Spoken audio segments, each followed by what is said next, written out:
तर पुगिन्छ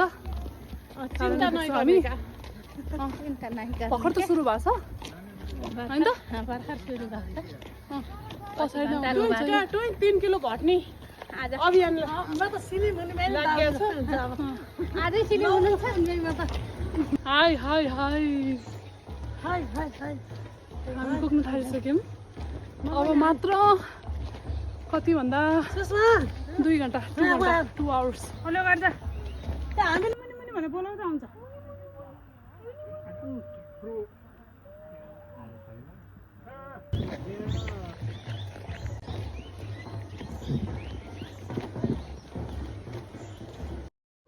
जाँदै गर्दा झर्नासम्म जाने ट्रक पायौँ त्यसैले हामी सबैले ट्रकमा जाने निर्णय गर्यौँ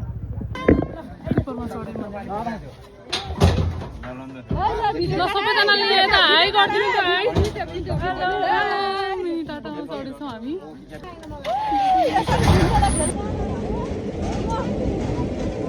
कस्तो लागिरहेको छ जान दिदी कस्तो लागिरहेको छ मजा आइरहेको छ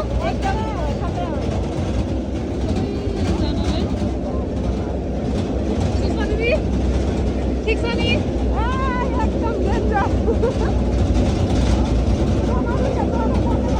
पहिलोचोटि हो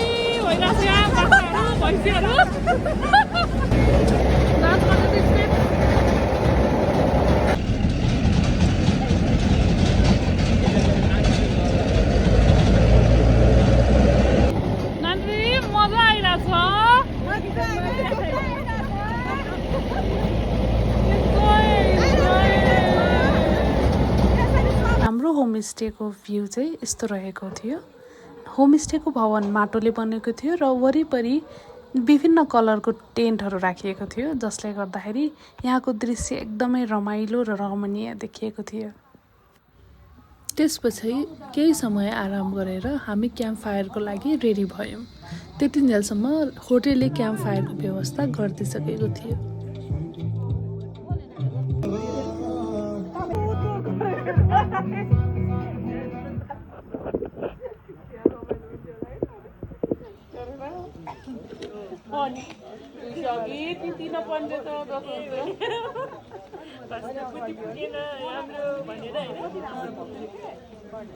करिब 2 घण्टाको रमाइलो पछाडि पानी पर्न थाल्यो त्यसैले सबैजना कोठाभित्र पस्यौँ बिहान उठ्दा हामी बसेको होमस्टे यति सुन्दर र शान्त देखिएको थियो केही बेर यो दृश्य हेरेपछि हामी ब्रेकफास्टतर्फ अगाडि बढ्यौँ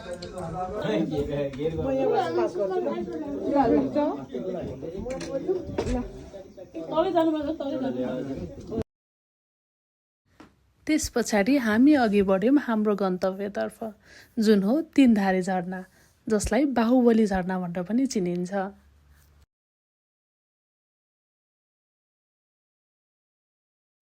हामी बसेको होमस्टेदेखि तीनधारे झरनासम्म जाने बाटो चाहिँ एकदम व्यवस्थित र राम्रो रहेछ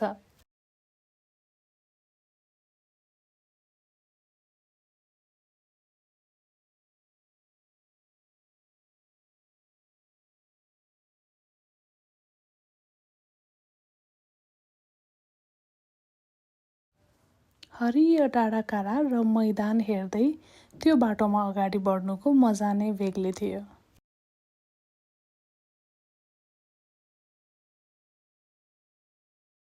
हामी जान गइरहेको तीनधारे झरना रोसे गाउँपालिका वडा नम्बर 2 मा पर्दछ केही समयको तेर्सो हिँडाइपछि हामी ओह्रालोतर्फ अघि बढ्यौँ असार महिना भएर होला भर्याङ चाहिँ अलिक चिप्लो थियो त्यसैले अलिक सावधानी अपनाएर हामी सबैजना तलतिर लाग्यौँ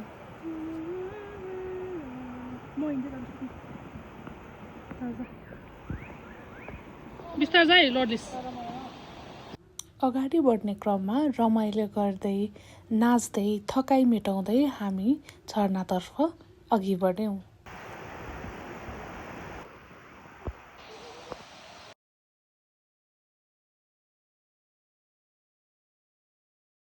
झरना देखेपछि मेरो र मेरो बहिनीको रियाक्सन चाहिँ यस्तो रहेको थियो।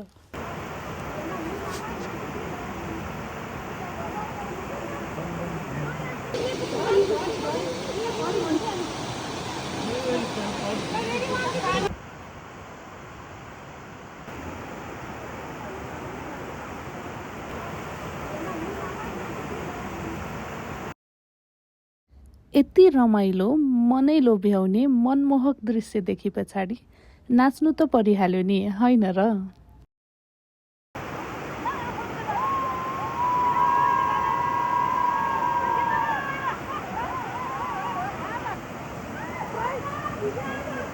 स्विमिङ नजाने तापनि पानीमा डुबेर रमाइलो गर्ने मौका पनि हामीले छोडेनौँ।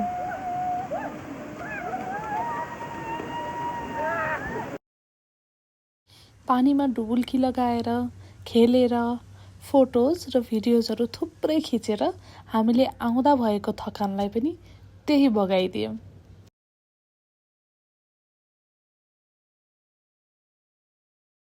त्यस पछाडि चेन्ज गरेर हामी सबैजना अघि बढ्यौँ हाम्रो होमस्टेतर्फ। होमस्टेबाट फर्किनुभन्दा अगाडि होमस्टे वरिपरि भेटिएका कुकुरहरूलाई बिस्किट खुवाएर हामी अगाडि बढ्नतर्फ लाग्यौँ। हिँड्दाखेरि थकान मेटाउन आफ्नो सिग्नेचर डान्स त गर्नै पर्यो नि, होइन र? रेस्ट टाइम 2.5 घण्टाको हिँडाइ पछाडि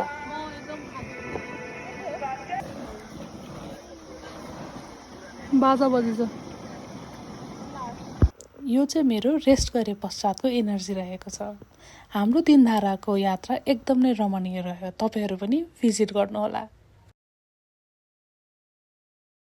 काठमाडौँमा रहनुभएकाहरूलाई विकेन्ड मनाउनको लागि तीनधारे झरना चाहिँ one of the best destination हुनसक्छ है त।